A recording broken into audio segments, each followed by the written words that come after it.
Hello everyone, welcome to Defense Studies. So this is the lecture number 5 of Advanced English series for your upcoming CDS exam. और अगर आपको OTA के लिए qualify करना है तो CDS plays a very important role in your qualification, right? तो English को आप बिल्कुल भी नेग्लेक्ट नहीं कर सकते, आपको इसमें अराउंड 70 प्लस मार्क्स चाहिए if you want to qualify for the OTA, क्योंकि जो आपका जीके सेक्शन है, जीके जो पेपर है उसमें एक सीलिंग है, मतलब आप एवरेज कैंडिडेट के जो स्कोर आते हैं 45 50 मैक्सिमम इतना स्कोर आपको रहता है। और OTA की आप देखेंगे कट ऑफ पहले कभी 3-4 साल पहले 70 पे भी लगती थी, 68 पे भी लगी है, 75 85 ये एवरेज रहता था। लेकिन सिंस लास्ट 2-3 CDS आप देखेंगे तो इसकी बहुत ज़्यादा कट ऑफ बढ़ रही है। तो English plays a very important role in your selection. तो आज जो हम डिस्कस करने वाले हैं अराउंड 20 क्वेश्चन रहेंगे आपके स्पॉटिंग द एरर। आपको एरर फाइंड आउट करना है और सबसे ज़्यादा मेजर जो गलतियां हैं स्टूडेंट्स की यहीं पे होती है, एरर स्पॉटिंग में, राइट। तो यही चीज़ें, कुछ बेसिक कॉन्सेप्ट्स आपको ध्यान में रखने हैं, जैसे डिफरेंट कॉन्सेप्ट हम देखेंगे कि क्या क्या कॉन्सेप्ट्स में कहाँ कहाँ गलतियाँ होती हैं और उन कॉन्सेप्ट को आपको बार बार रिवाइज करना है, यही आपका टारगेट रहना चाहिए, ठीक है। So let's begin. पहला जो क्वेश्चन है, with clothes in demand both at home where population was increasing and abroad where British colonies were captive market and improving spinning method were essential to meet the demand. ये जो PDF है, इसकी PDF हमने आपको Telegram group पर पहले ही share की है, ठीक है। वी कैन होप कि आपने इन सभी क्वेश्चंस को पहले ही सोल्व किया होगा। अगर आपका जो भी स्कोर ये बनेगा, जो हम अभी सॉल्यूशन आपके साथ डिस्कस करेंगे, please comment down your score. और over the period of time in coming 10 और 12 days you will feel the difference कि आपका जो आज स्कोर है वो और जो 10-12 दिन के बाद स्कोर होगा वो बहुत ही ज़्यादा मैटर करेगा, ठीक है। अगर आपने अच्छे से इन्हीं कॉन्सेप्ट को प्रिपेयर किया है तो आपका स्कोर जो है इम्प्रूव होगा और वैसे ही आपको रेप्लिकेट होगा रियल एग्जाम में, ठीक है। तो देखिए क्या चीज़ें हैं इसमें। You can pose down the video, अगर जो न्यू व्यूअर्स हैं यहाँ पे पोज करके अपना आंसर मार्क कीजिए और उसके बाद जो मैं सॉल्यूशन दूंगा आपको वहाँ से टैली कीजिएगा। यही एक लर्निंग का तरीका होता है, ठीक है। पहले क्वेश्चन दीजिए, आपके दिमाग को पहले चलने का मौका दीजिए, उसके बाद आई विल डिक्टेट, ठीक है। पहले ही मैं आंसर दे दूंगा तो उसको कोई फायदा नहीं है। तो देखिए, विद क्लोथ्स इन डिमांड, अब जो विद है वो प्रेपोजिशन है, उसके बाद जो चीज़ लिखी होती है वो उसका ऑब्जेक्ट है। अब जो विद प्रेपोजिशन के बाद आप देखेंगे, this is the with preposition, उसके बाद ये क्लोथ एंड मार्केट, यहां तक ये पूरा इसका प्रेपोजिशन का ऑब्जेक्ट है, ये पूरी फ्रेज है प्रेपोजिशन की, this is preposition phrase, right. उसके बाद देखिए तो इसमें सब्जेक्ट और वर्ब कहाँ है। अब ये देखिए, ये आपका क्या है, सब्जेक्ट। ये हालांकि एक कंपाउंड नाउन है। देखिए अब इसमें आप देखेंगे सब्जेक्ट कौन सा है, बेसिकली ये पूरे को आप सब्जेक्ट बोल सकते हैं, this is a subject, right. और इसमें जो मेन सब्जेक्ट होता है वो आपको फाइंड आउट करना है। अगर मेन सब्जेक्ट को देखिए, अगर मैं मेन सब्जेक्ट को स्पिनिंग मेथड मानूं कि स्पिनिंग मेथड आपका मेन सब्जेक्ट है, तो आपका जो वर्ब है ये बिल्कुल ठीक है, क्योंकि आपका प्लूरल सब्जेक्ट हो गया तो उसके लिए प्लूरल वर्ब आपने यूज कर दी। लेकिन आपको ध्यान से देखना है क्या इसमें सब्जेक्ट इंप्रूविंग है या फिर स्पिनिंग मेथड है। स्पिनिंग मेथड एक कंपाउंड नाउन है। कंपाउंड नाउन का मतलब उसके साथ उसका एडजेक्टिव भी लगा होता है, राइट। अब जो स्पिनिंग है, दिस इज एन एडजेक्टिव जो कि मेथड को डिफाइन कर रहा है। What kind of method, spinning method, तो इसको बोलते हैं हम कंपाउंड नाउन। अब इसके साथ देखिए इंप्रूविंग, ये इंप्रूविंग क्या है, ये इंप्रूविंग जिरंड है। और जिरंड क्या होता है, वर्ब की ऐसी फॉर्म, वर्ब प्लस ING, जो कि ऐसे सब्जेक्ट या फिर ऑब्जेक्ट की तरह बिहेव करे।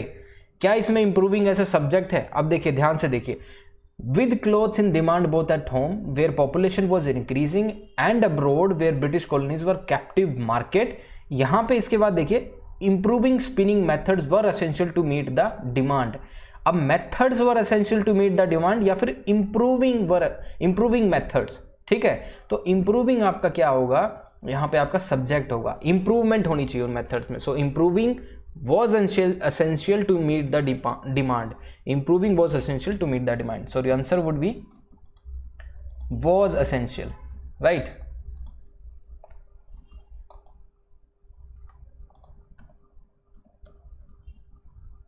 so was essential is your answer। next is a study has uncovered a previously overlooked law of natural selection, ठीक है। This is option number 1। उसके बाद based on survival of the slacker, ठीक है, survival of the seekers that is spend all day lazing could be good for human evolution, अब देखिए, अब इसमें आप देखिए, सो इसमें ध्यान से देखिए आप, अ स्टडी सब्जेक्ट है, स्टडी इज ए सब्जेक्ट, उसके बाद एक वर्ब लिखा है, हैज कवर्ड, एक वर्ब होगी, उसके बाद ऑब्जेक्ट क्या हो गया, एक previously overlooked law of natural selection, so this is the object, right. अब इसके बाद देखिए, दो सब्जेक्ट हो गए इसमें, दूसरा सब्जेक्ट है spending this, spend all day lazing about, spend all day lazing about, right. अब देखिए, spend all day lazing about, इसके बाद ये लिखा है could be gone for human evolution, ये इसका क्या होगा, प्रेडिकेट। प्रेडिकेट का मतलब क्या है, उसके अंदर आपको वर्ब भी मिलेगी, उसके बाद आपको ऑब्जेक्ट भी मिलेगा, this is a predicate. Verb है इसमें कुड, प्रेडिकेट हो गया इसमें गुड फॉर, दिस ऑब्जेक्ट हो गया इसका गुड फॉर ह्यूमन एवोल्यूशन। अब देखिए, अगर ये सब्जेक्ट है spend all day lazing about, ये एक नाउन फ्रेज है जो ऐसे सब्जेक्ट की तरह काम कर रहा है, तो स्पेंड जो है, स्पेंड एक वर्ब है, अगर आपको ये एज ए सब्जेक्ट यूज करना है तो इसको जिरंड फॉर्म में आप यूज करना होगा, ठीक है, एज ए जिरंड फॉर्म में इसको यूज करेंगे, तो स्पेंड की जगह आपको स्पेंडिंग लिखना होगा, सबसे बड़ी बात। इसके बाद ये देखिए, अगर आपको स्लैकर का मतलब नहीं पता तो इसका मतलब है one who does not look for work, ठीक है, जो काम के लिए नहीं देखता है, मतलब उसको खाली पड़ा रहना पसंद है, ठीक है। तो यहाँ पे मैं I will not teach you the conversion, meaning मैं नहीं बताऊंगा, ट्रांसलेशन में नहीं बताऊंगा, I will teach you the concept, क्या चीज़ें आपको देखनी है एरर फाइंडिंग के लिए। यहाँ पे मैंने देखा स्टडी एक सब्जेक्ट है, उसके बाद वर्ब लिखी हुई है हैज़ अनकवर्ड, उसके बाद उसका ऑब्जेक्ट लिखा हुआ है previously overlooked law of natural selection based on survivor of slacker, ये इतना बड़ा उसका क्या होगा, सब्जेक्ट का। उसके बाद देखिए दैट, दैट क्या है, कंजंक्शन हो गया अगेन, उसके बाद कंजंक्शन के बाद एक नई क्लोज शुरू होती है, नई स्टेटमेंट शुरू होती है, आप देखेंगे spending all day lazing about, देखिए spend all day lazing about, spend क्या है आपका एक वर्ब की तरह यूज हुआ है, लेकिन ये एक सब्जेक्ट है, जब आप इसको एज ए सब्जेक्ट यूज करेंगे तो इसको एज ए जीरंड लिखना होगा, तो स्पेंड की जगह आप क्या लिखेंगे, spending, right. So this is your answer, यहां पे आप स्पेंडिंग लिखेंगे। देखिए कुछ एक इंपॉर्टेंट चीज़ें मैं और डिस्कस कर लेता हूं, जैसे आपको जब भी आपको कोई भी verb as a subject use करनी पड़ती है, एज अ सब्जेक्ट और ऑब्जेक्ट कोई भी सेंटेंस में, अगर आप कोई वर्ब को एज अ सब्जेक्ट या फिर ऑब्जेक्ट यूज़ करना चाहते हैं किसी सेंटेंस के अंदर, तो उसके दो तरीके होते हैं, एक तो जिरंड बना दीजिए उसको, उस वर्ब को एज ए जिरंड बना दीजिए, ठीक है, जैसे स्पेंडिंग का बना है, स्पेंड का बना है स्पेंडिंग, एज ए जिरंड हो गया, ठीक है, ये आपका आंसर भी है। दूसरा तरीका है, अगर आप उस वर्ब को एज ए सब्जेक्ट या फिर ऑब्जेक्ट यूज़ करना चाहते हैं तो उसको आप इन्फिनिटिव बना सकते हैं, लेकिन ये चीज़ें याद रखनी होगी, कब इन्फिनिटिव बनेगा कब जिरंड बनेगा, ये चीज़ें ध्यान रखनी है। जिरंड जब बनेगा जब जर्नल एक्शंस के लिए, ठीक है, जर्नल एक्शंस के लिए जो यूनिवर्सल ट्रूथ है उसके लिए आपको जिरंड यूज़ करना पड़ेगा। अगर कोई रिलेटिव एक्शन है, मतलब उस पर्टिकुलर केस के लिए वो चीज़ वैलिड है, उस पर्टिकुलर आदमी के लिए या फिर किसी भी चीज़ के लिए वो एक्शन वैलिड है, ठीक है, रिलेटिव है, मतलब उसमें कंडीशन पुटन कर दी गई है, तो वहाँ पे इन्फिनिटिव का यूज़ करेंगे, टू प्लस वर्ब की first form as a subject काम करेगा उसमें, right. Next is the natural history of Selborne records, natural history of Selborne is a subject, records is a verb, the importance of earthworm to soil and describe and England unspoiled by the industrial revolution, ठीक है, क्या चीज़ पकड़नी है, subject आपको मिल गया यहाँ से, उसके बाद वर्ब आपको मिलेगी, रिकॉर्ड, उसके बाद इसका ऑब्जेक्ट हो गया the importance of the earthworm to soil, ठीक है, ये इसका ऑब्जेक्ट हो गया। उसके बाद एंड कंजंक्शन का यूज हुआ है, राइट, एंड कंजंक्शन के बाद क्या वर्ब लिखी हुई है, डिस्क्राइब, ठीक है, डिस्क्राइब है, तो ये वर्ब है इसका, फिर सब्जेक्ट क्या होगा, अगर ये वर्ब है डिस्क्राइब, क्योंकि विदाउट एनी सब्जेक्ट आप कोई वर्ब लिख नहीं सकते, ठीक है, ये बात आपको समझनी पड़ेगी। तो इस वर्ब का ऑब्जेक्ट कौन सा है ये फाइंड आउट करना है आपको। इस वर्ब का जो ऑब्जेक्ट है वो है the natural history of Selborne, describe an English unspoiled by the industrial revolution, ठीक है, क्योंकि एंड जो कंजंक्शन है वो आपके सेम रैंक ऑफ स्ट्रक्चर्स को जोड़ता है, राइट। अब जो एंड के बाद आपने डिस्क्राइब लिखा है, ये वर्ब नंबर 2 है और ये है वर्ब नंबर 1 जो कि इस सब्जेक्ट के लिए यूज हो रही है। अब जो ये सब्जेक्ट है आपका सिंगुलर नंबर का है प्लूरल नंबर का, आप बताइए, ये सिंगुलर है, this is of singular number, इसीलिए यहाँ पर रिकॉर्ड्स यूज हुए, सिंगुलर वर्ब, ये बात है। तो फिर यहाँ पे आपको वर्ब भी क्या है, सिंगुलर वर्ब यूज करनी पड़ेगी, डिस्क्राइब, डिस्क्राइब्स। यही क्वेश्चन ऐसे ही आपको मिलते हैं, बेसिक कॉन्सेप्ट होते हैं आपके जो CDS में आते हैं, ठीक है। So answer would be describe. ये आपका कॉन्सेप्ट कहाँ का है, सब्जेक्ट, वर्ब और एग्रीमेंट का। Next is Amnesty International had a reputation of being a hard place to work, so the word toxic was use to describe the Amnesty work culture so far as the 1990s। ठीक है, ये आपका क्या है question है। अब देखिए ध्यान से देखिए, क्वेश्चन ये है। इससे पहले एक कॉन्सेप्ट डिस्कस कर लेते हैं फटाफट। Mohan has no house to live, ठीक है, सपोज ये क्वेश्चन है, Mohan has no house to live. ये जो टू लिव है, ये जो टू लिव है एज ए इन्फिनिटिव यूज हुआ है, ये लिव एक इनट्रांजिटिव वर्ब है, ठीक है। ये क्या है, इनट्रांजिटिव वर्ब, मतलब इसके बाद इसका जो ऑब्जेक्ट लिखेंगे या फिर इससे पहले जो इन्फिनिटिव से पहले जो ऑब्जेक्ट लिखा है, ये इसका डायरेक्ट ऑब्जेक्ट नहीं है, इनडायरेक्ट ऑब्जेक्ट है, ठीक है। तो जब आपको इनडायरेक्ट ऑब्जेक्ट उससे पहले लिखा है, मतलब तो वहां पे इन प्रपोजिशन का आपको यूज करना पड़ता है। Mohan has no house to live in, ठीक है, इसका ये मतलब है। दूसरा आप देखिए, फटाफट देखिए ये वाला example, I need a mango to eat. I need a mango to eat, यहाँ पे जो टू ईट है, अब ईट आप खाएंगे क्या, मैंगो, तो ये आपका क्या होगा, डायरेक्ट ऑब्जेक्ट, ठीक है। तो ये इसका डायरेक्ट ऑब्जेक्ट होता है, राइट। तो अगर आप देखें,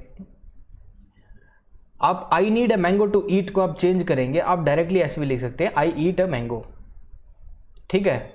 आप ये नहीं लिख सकते we live a house, we live a house आप डायरेक्ट नहीं लिख सकते, क्योंकि हाउस जो है उसका डायरेक्ट ऑब्जेक्ट नहीं है, वो इनडायरेक्ट ऑब्जेक्ट है, क्योंकि लिव एक इंट्रांजिटिव वर्ब है, राइट। तो यहाँ पे आप इन प्रपोजिशन का यूज करना पड़ता है। जब भी आप इस तरह से इसको यूज करेंगे, Mohan has no house to live, क्योंकि लिव जो वर्ब है इंट्रांजिटिव है, उसके बाद डायरेक्ट ऑब्जेक्ट नहीं आएगा, तो आपको इन प्रपोजिशन के साथ वो लिखना पड़ेगा। लेकिन ईट जो वर्ब है वो ट्रांजिटिव वर्ब है, उसके बाद आप डायरेक्ट ऑब्जेक्ट लिख सकते हैं। तो इसका मतलब है यहाँ पे आपको ईट के बाद कोई और वर्ब लिखने की जरूरत नहीं है, राइट। एक और देखिए, B, they have nothing to be afraid. अब जो अफ्रेड है, आपको पता है अफ्रेड के बाद ऑफ प्रपोजिशन आती है, ठीक है। They have nothing to be afraid, अगर आप खाली अफ्रेड तक लिखेंगे तो आपका गलत हो जाएगा, उसके बाद ऑफ प्रपोजिशन आपको लिखनी पड़ेगी, क्योंकि इसका मतलब जो बनता है we are afraid of nothing, ठीक है। आप डायरेक्ट ऐसे नहीं लिख सकते we are afraid nothing, of preposition के साथ आपको लिखना पड़ेगा, राइट। नेक्स्ट है I need a spoon to eat. अब जो ईट है, जैसे हमने मैंगो में देखा था, आप डायरेक्ट मैंगो खा सकते हैं, क्या आप डायरेक्ट स्पून खा सकते हैं, नहीं, क्योंकि स्पून जो है आपका इनडायरेक्ट ऑब्जेक्ट है। तो वहाँ पे आपको ईट के साथ विद प्रपोजिशन लिखनी पड़ेगी, जैसे we eat with a spoon, you can not write we eat a spoon, but you can write we eat a mango, right. तो ये चीज़ें आपको समझ रही है। अब जो क्वेश्चन में देखिए ध्यान से, Amnesty International has had a reputation of being a hard place to work, so the word toxic was used to describe the anarchistic work culture so far as the 1990s. अब देखिए, a hard place to work, a hard place to work, work के बाद आप क्या लगाएंगे, at, क्योंकि you have to work at a place, I work at this place, ठीक है। वहाँ पे आप at प्रपोजिशन का यूज़ कर सकते हैं, ठीक है, करते ही हैं, ठीक है। तो ये आपका आंसर रहेगा, यहाँ पे आपको वर्क के बाद एट लगाना होगा, ठीक है। तो ये आपका इसमें एरर था। Next is in the ideal 21st century classroom, in the ideal 21st century classroom children are actually excited about going to school and there is little no discipline problem because everyone is eager to learn, right. तो ये देखिए, आपको एक concept पहले discuss कर लेते हैं। There is a man and a dog across the road. अब देखिए, मुझे ये बताइए, अब जो देयर है इसमें ये क्या है, आपके लिए क्वेश्चन है, देयर इसमें क्या है। हाँ, you can comment down, there क्या होता है, देयर सब्जेक्ट है, देयर एडवर्ब है, देयर क्या चीज़ है इसमें, ऑब्जेक्ट है, क्या चीज़ है, तो आप इसमें कमेंट डाउन करेंगे, मैं बता भी दूंगा बाद में आपको। सो देयर, उसके बाद आपने वर्ब लिखी है इज, उसके बाद सब्जेक्ट लिखा है ए मैन, उसके बाद एंड कंजंक्शन लिखा है, उसके बाद ए डॉग लिखा है, ए डॉग भी क्या है आपका सब्जेक्ट, अक्रॉस द रोड। अब देखिए, जब आपका ए मैन और ए डॉग ये दोनों एंड कंजंक्शन है, ठीक है, एंड कंजंक्शन से कनेक्ट हैं, तो आपके दो सब्जेक्ट हो गए, दो सब्जेक्ट के लिए आपको क्या लेनी पड़ेगी, प्लूरल वर्ब।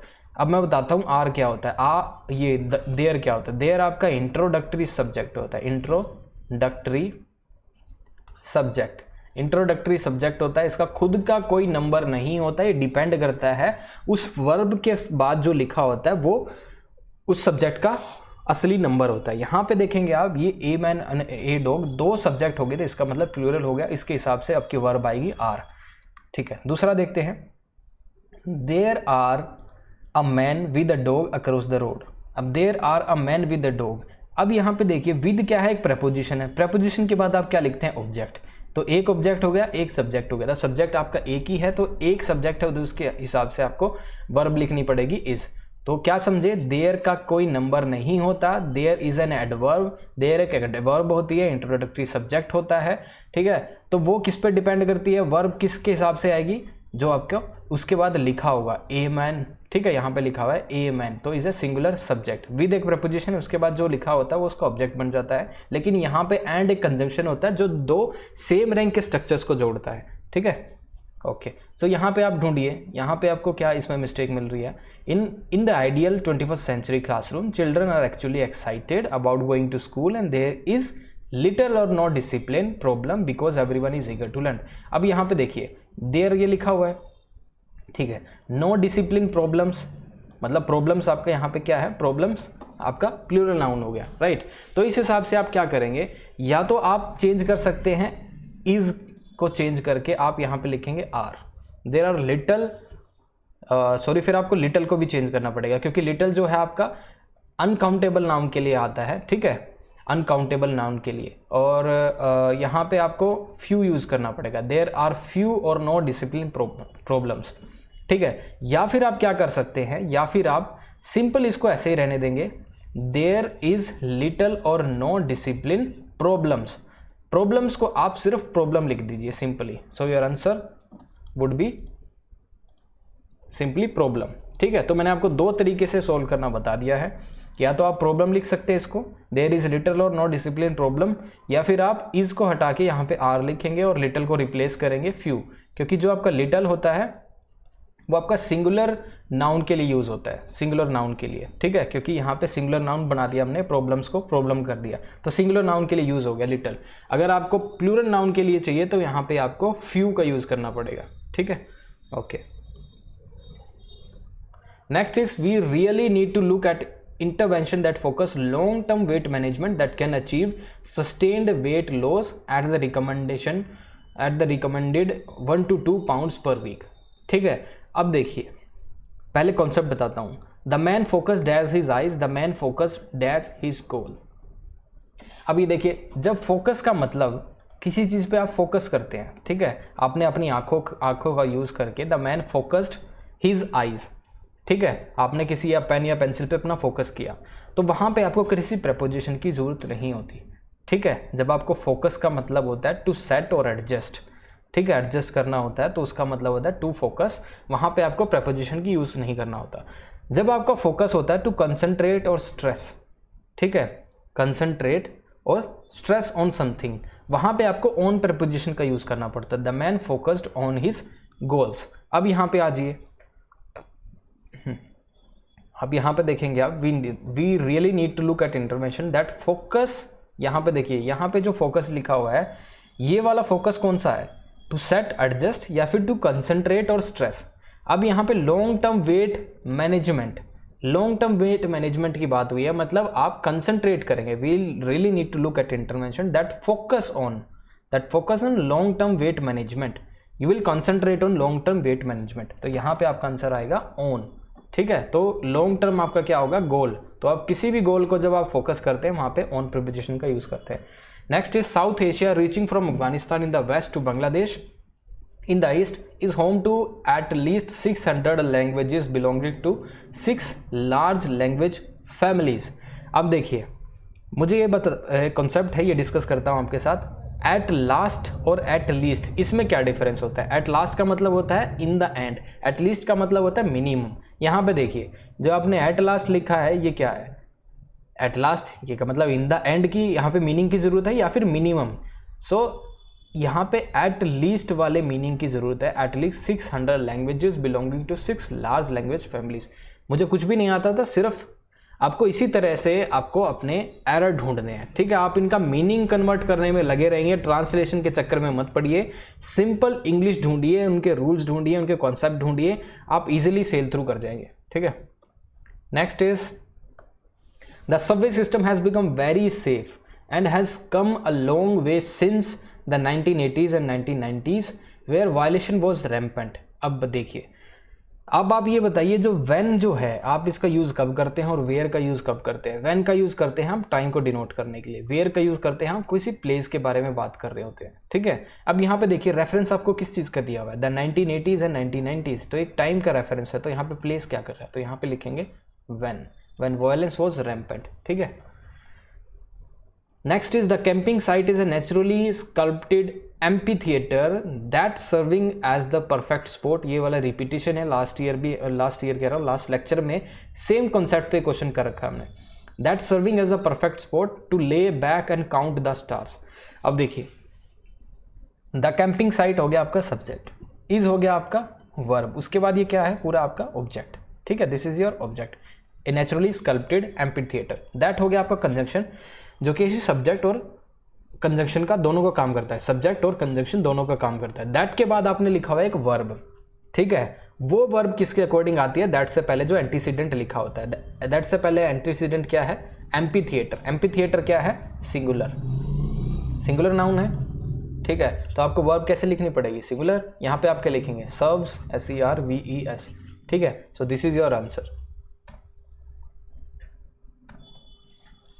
दैट बॉडी, और लास्ट की एक बार बता दूं मैं, सर्विंग जो है विदाउट इज, ये बी की फॉर्म के बिना आप लिख नहीं सकते। अगर उसको आप एज ए वर्ब यूज़ करना चाह रहे हैं, जिरंड यूज़ कर सकते हैं, अलग बात है, लेकिन यहाँ पे जिरंड यूज़ होगा नहीं, क्योंकि that as a already subject use हो रहा है, तो जिरंड एज ए सब्जेक्ट और ऑब्जेक्ट का ही काम करता है, तो यहाँ पे जिरंड की जरूरत नहीं है। यहाँ पे आपको एक वर्ब चाहिए, और वर्ब सर्विंग जो है ING फॉर्म में विदाउट बी की फॉर्म के साथ नहीं लिखी जा सकती, इसलिए आपको प्रेजेंट इंडेफिनिट टेंस बनाना पड़ेगा, सर्व्स, क्योंकि एम्फीथिएटर क्या है आपका, एक सिंगुलर नाउन है, ठीक है। Next is that his body did not decompose confirmed what the Greek thought about him and what Alexander used to believe about himself, that he was not an ordinary man but a god, right।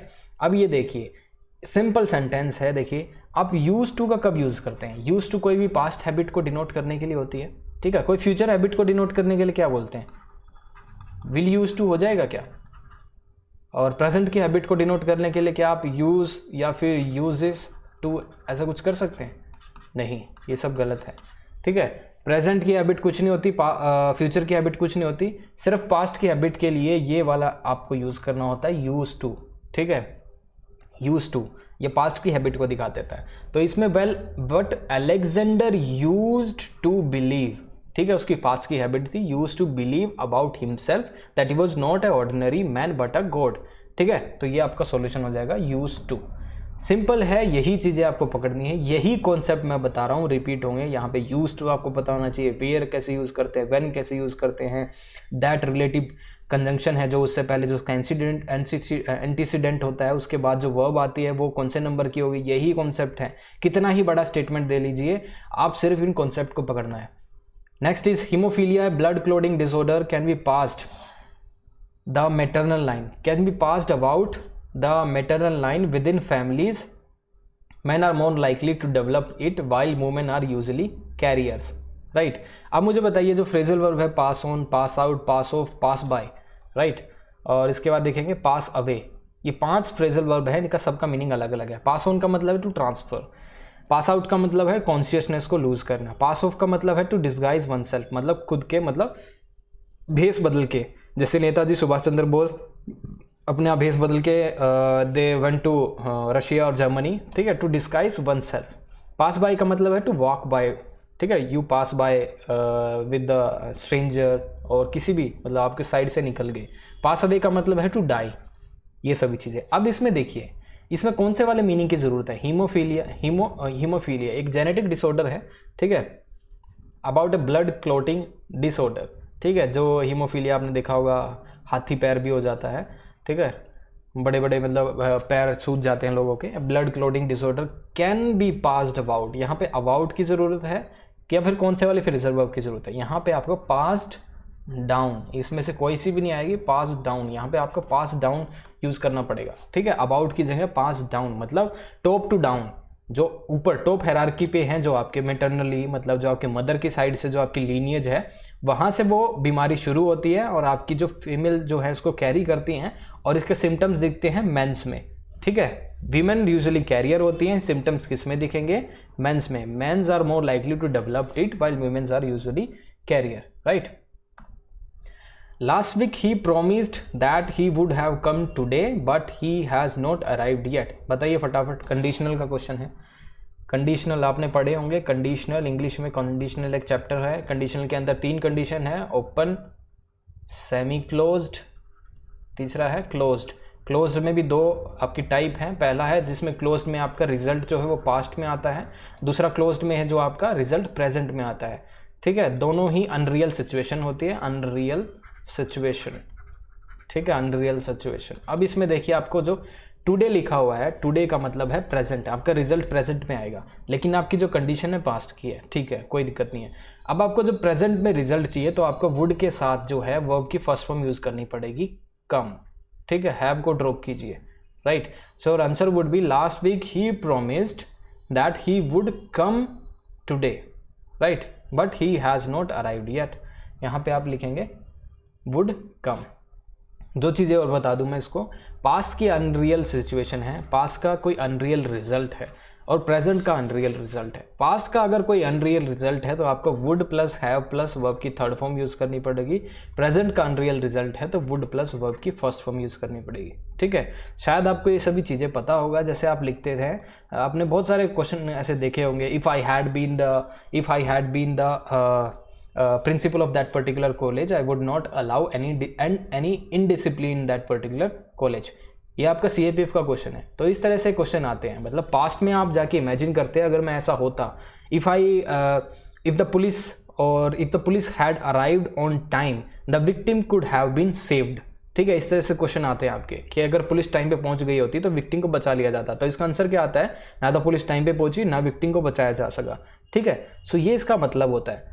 अगर आप बोलते हैं if the police had been arrived on time the victim could be alive today, ठीक है। तो यहाँ पे आप कुड के साथ वर्ब की फर्स्ट फॉर्म यूज करेंगे, ठीक है, टुडे, क्योंकि वहाँ पे टाइम दे दिया प्रेजेंट का, और प्रेजेंट का क्या है वो अनरियल रिजल्ट है। प्रेजेंट के अनरियल रिजल्ट के साथ आप वुड की फर्स्ट फॉर्म यूज करेंगे, ठीक है। दोनों में ही अनरियल रिजल्ट है, ठीक है। विक्टिम आज भी नहीं बचा, लेकिन वो रिजल्ट क्या है प्रेजेंट का, अगर आप वुड के साथ वर्ब की फर्स्ट फॉर्म यूज करेंगे, लेकिन एक रिजल्ट है दूसरा पास्ट का, उसका रिजल्ट पास्ट में ही आ चुका है, ठीक है।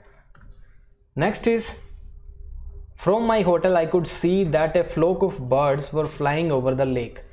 अब देखिए फ्रॉम माई होटल, फ्रॉम क्या है आपका प्रेपोजिशन, माई होटल ये आपका पूरा प्रेपोजिशन फ्रेज बन गई, ठीक है। This is a preposition phrase, इसको छोड़िए। आई क्या है आपका सब्जेक्ट बन गया, कुड क्या हो गया आपका हेल्पिंग वर्ब और मोडाल भी बोल सकते हैं, सी आपका वर्ब हो गया, दैट आपका कंजंक्शन हो गया, उसके बाद ये आपका क्या होगा एक फ्लोक ऑफ बर्ड, ये आपका एक यूनिट है, दोबारा से आपका क्या आ गया एक सब्जेक्ट, ठीक है। This is your subject. A flock of birds, ये आपका फ्लोक ऑफ बर्ड्स जो है वर फ्लाइंग ओवर द लेक। अब जब फ्लोक ऑफ बर्ड्स जो बोलते हैं ये एज ए यूनिट की तरह काम कर रहे हैं, यूनिट की तरह, मतलब a flock of birds, a pride, मतलब लॉइंस को बोलते हैं प्राइड, ठीक है, उनके जो ग्रुप होता है लॉइंस का उसको प्राइड बोलते हैं आप। फ्लोक ऑफ बर्ड्स मतलब जब भी कोई चीज़ें एज ए यूनिट काम करती है वो एज ए सिंगुलर ट्रीट होती हैं, तो उसके लिए आपको वर्ब कौन सी चाहिए सिंगुलर, तो यहाँ पे आपको वॉज लिखना होगा वर्ब की जगह, ठीक है। ए फ्लोक ऑफ बर्ड्स, ये कॉन्सेप्ट है, बहुत सारी चीज़ें आती हैं। ए फ्लोक ऑफ जब देखेंगे आप ढेर सारे वो देखते हैं, मतलब आप जानवरों के झुंड होता है, जो डिफरेंट जानवरों का झुंड होता है, उसके लिए सेपरेट वर्ड का यूज़ होता है। जब वैसे यूनिट एक सिंगुलर तरीके से यूज़ होते हैं तो उसके लिए वर्ब भी सिंगुलर आती है, तो यहाँ पे आपको वॉज लिखना होगा। Next is not only she objected to his proposal but also condemned it in strong terms. Not only, देखिए ये कॉन्सेप्ट तो CAPF का जो है बहुत ही इंपॉर्टेंट है, बार बार पूछा जाता है, और CDS एग्जाम में तो बार बार पूछा जाता है, ठीक है। CDS CAPF दोनों के लिए सीरीज इंपॉर्टेंट है। अब देखिए नॉट ओनली, मैंने आपको बोला है जब भी आपको कोई सेंटेंस जो है एडवर्ब से स्टार्ट होता है, ठीक है, तो उसको आप अगर एडवर्ब से ही स्टार्ट करना चाह रहे हैं तो आपको इसमें inverted form of verb use करना पड़ेगा, ठीक है। Inverted form of verb use करना पड़ेगा, ठीक है। कैसे यूज़ कर सकते हैं इसमें, not only did she object, inverted form of का मतलब क्या है, जो सब्जेक्ट है उससे पहले आपको एक हेल्पिंग वर्ब यूज़ करनी पड़ती है, ठीक है। ये बस इसका मतलब है। हेल्पिंग वर्ब यहाँ पे कोई दी नहीं हुई, सही बात, क्योंकि यहाँ पे ऑब्जेक्टिव जो है पास्ट इंडेफिनिट टेंस है। पास्ट इंडेफिनिट टेंस के पास्ट इंडेफिनिट टेंस जो है उसके बेसिस पे मैं डू की कौन सी फॉर्म यूज़ कर सकता हूँ, डिड, ठीक है। तो डिड मैंने यूज़ किया और आपको पता है डू, डज और डिड के साथ वर्ब की बेस फॉर्म आती है, तो ऑब्जेक्टेड के लिए मैंने ऑब्जेक्ट यूज़ कर दिया। सो एक तरीका ये है मेरा ठीक करने का। दूसरा तरीका भी मैंने आपसे डिस्कस किया है, जिसने भी CAPF के लिए ग्रामर हमारे पास से पढ़ी है, उसमें क्या है इन्वर्टेड फॉर्म वाला, इन्वर्टेड फॉर्म वाला अभी डिस्कस कर लिया। लेकिन दूसरा जो कॉन्सेप्ट है वो ये है कि जो आपका नॉट ओनली और बट आल्सो जो है, ये आपका क्या है कोरिलेटिव कंजंक्शन है, जो कि सेम रैंक ऑफ स्ट्रक्चर्स को जोड़ता है। नॉट ओनली देखिए, उसके बाद आपने क्या लिखा है शी, वो क्या है एक सब्जेक्ट। बट आल्सो के बाद देखिए कंडेम्ड, ये क्या है आपका एक वर्ब है। तो दोनों सेम रैंक तो हो ही नहीं, एक सब्जेक्ट हो गया एक वर्ब होगी। तो नॉट ओनली के बाद भी आपको एक वर्ब लिखनी पड़ेगी और बट आल्सो के बाद एक वर्ब लिखी हुई है, ठीक है। तो आप इसकी पोजीशन चेंज कर सकते हैं। क्या, शी के बाद लिखेंगे not only, she not only objected to his proposal but also condemned it in strong terms. तो दो तरीके मैंने आपको बता दिए इसको सोल्व करने के, राइट। ये देखिए दो तरीके हैं। ये वाला जो पहला है ये आपका कोरिलेटिव कंजंक्शन वाला है, जिसमें आपको नॉट ओनली के बाद सेम रैंक ऑफ स्ट्रक्चर्स लिखने हैं। She not only objected to his proposal but also condemned it.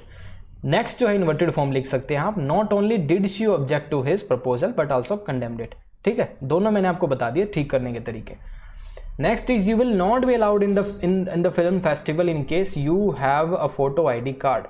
देखिए मुझे बताइए इन केस कहाँ पे यूज़ होता है और अनलेस कहाँ पे यूज़ होता है। जो आपका अनलेस है फॉर नेगेटिव कंडीशन के लिए यूज़ होता है। Unless is use for a negative condition, जिसका मतलब होता है इफ़ नॉट। जब आपको पता है नेगेटिव कंडीशन है, मतलब you have a photo card, you have a photo ID card, ये एक नेगेटिव कंडीशन आपको बनानी है। Unless you have a photo ID card for negative condition, तो इसके लिए आपको अनलेस की ज़रूरत पड़ेगी, ना कि इन केस की, ठीक है। फॉर नेगेटिव कंडीशन के लिए आप अनलेस यूज़ करेंगे, और अनलेस के बाद जो क्लोज होगी उसको आप नेगेटिव में नहीं ले सकते। Unless you do not have a photo ID card, ये नहीं लिखना, क्योंकि अनलेस खुद ब खुद नेगेटिव कंडीशन क्रिएट करता है। अगर अनलेस के बाद आप लिख देंगे you do not have a photo ID card तो गलत हो जाएगा। Unless you have a photo ID card, तो ये एक तरीका है इसको ठीक करने का। So next is this is the first time anybody has explored into this part of the country. अब देखिए सर्च फॉर समथिंग, दो चीज़ें मैं आपसे डिस्कस करूंगा। सर्च और एक्सप्लोर को आप किस किस तरीके से यूज़ कर सकते हैं। पहला देखिए, पहले कॉन्सेप्ट देखते हैं। Search for something, search for something, explore for something, explore for something. देखिए explore something, explore for something, search for something, search for something और सर्च समथिंग। जब इसका मतलब सर्च समथिंग होता है, ठीक है, डायरेक्ट मैं देखता हूँ, जब इसका मतलब होता है सर्च समथिंग, यहाँ पे सर्च जो है आपका ट्रांजिटिव वर्ब है, इसका मतलब होता है तलाशी। आप किसी की तलाशी ले रहे हैं, ठीक है। सर्चिंग पुलिस ऑफिसर बोलते हैं या फिर आर्मी ऑफिसर्स, कोई भी सस्पिशियस एक्टिविटी या फिर कोई सस्पिशन पर्सन दिखता है उनको बोलते हैं सर्च हिम। वहाँ पे उसका मतलब होता है तलाशी। वहाँ पे उसके बीच में आप कोई प्रपोजिशन नहीं यूज़ करते। अगर आपको सर्च फॉर समथिंग, ठीक है, आप अपने फ्रेंड से बोलते हैं आई हैव लॉस्ट माई की, सर्च फॉर इट, ठीक है, तो वहाँ पे आप फॉर प्रपोजिशन का यूज़ करते हैं, तो उसका मतलब खोज, ठीक है, उसको ढूंढो। दूसरा है explore something. If you want to explore something, ठीक है, आप कुछ कोई भी चीज़ का एक्सप्लोर करेंगे, या फिर एक्सप्लोर फॉर समथिंग। जब एक्सप्लोर फॉर समथिंग है तो उसका मतलब भी है खोज करना, ठीक है, उसका मतलब है खोज करना। अब यहाँ पे देखिए, this is the first time anybody has explored this part of the country. अब मुझे बताइए यहाँ पे एक्सप्लोर्ड फॉर समथिंग मतलब यहाँ पे आप खोज करेंगे, किसी चीज़ की डिस्कवरी कर रहे हैं या फिर उसको ऐसे एक्सप्लोर कर रहे हैं सिंपली, ठीक है। आप वहाँ पे जा रहे हैं उस पार्ट में, you have witness this particular part of the country first time. आप किसी एक्सपेडिशन पे तो नहीं है, मतलब कुछ ना कुछ आपको खोज तो नहीं करना है। This is the first time anybody has explored this part of the country. इसका सिंपल मतलब है explore. You are exploring that, you are not searching for something. किसी स्पेसिफिक चीज़ को आप यहाँ पे ढूंढने नहीं आए, ठीक है। तो यहाँ पे आपको as a transitive verb use, ये जो आपका एक्सप्लोर है as a transitive verb use होगा। इनटू को आपको स्ट्राइक डाउन करना है। Next is every male and female mammoth. Mammoth होते हैं ना, पता आपको, तो बड़े बड़े हाथी होते हैं, पास्ट टाइम में होते थे। Had very large tusk and walked on every continent except Australia. ठीक है, अब देखिए मैमथ क्या है, आपका नाउन हो गया, मेल एंड फीमेल मैमथ उसको वो डिफाइन कर रहा है, ठीक है, एडजेक्टिव हो गए। एवरी क्या है, डिटर्मिनर है, और आपको पता होगा सिंपल कॉन्सेप्ट है, एवरी डिटर्मिनर जो है आपका सिंगुलर नाउन के लिए आता है, ठीक है। अब आपका नाउन यहाँ पे क्या है, प्लूरल, तो आप क्या करेंगे, इसको चेंज करेंगे, मैमथ करेंगे, तो every male and female mammoth had a very large tusk, तो एवरी के साथ हमेशा सिंगुलर नाउन यूज करेंगे। Next is the avalanche of new data, avalanche of new data, आपका सब्जेक्ट क्या है, the avalanche of new data is your subject, ठीक है। Have been so overwhelming, have been so overwhelming आपका verb हो गया, उसके बाद दैट जो लिखा है आपने ये क्या है, आपका कंजंक्शन हो गया। उसके बाद लिखा है many scientist who were sceptical about bronze age migration into India have change their opinions, ठीक है। अब मुझे बताइए इसमें क्या आपको एरर दिख रहा है, the avalanche of new data have been overwhelming that many scientist who were skeptical about bronze age migration into India have changed their opinions। अब आप देखिए जो एवलांचे लिखा हुआ है, अब एवलांचे आपको दिख रहा होगा ये सिंगुलर सब्जेक्ट था, तो इसके लिए आपने वर्ब प्लूरल वर्ब यूज़ क्यों की, तो यहाँ पे आपको हैज़ यूज़ करना पड़ेगा, बहुत ही सिंपल कॉन्सेप्ट था। इसी तरह के कॉन्सेप्ट आपके सीडीएस एग्जाम में आते हैं, the avalanche of new data, right. अब देखिए I was not able to solve the question as I was not knowing the answer, directly बता देता हूँ, नो जो है आपकी स्टैटिक वर्ब है, मतलब इसमें कोई एक्शन नहीं होता, नॉन एक्शन वर्ब होती है।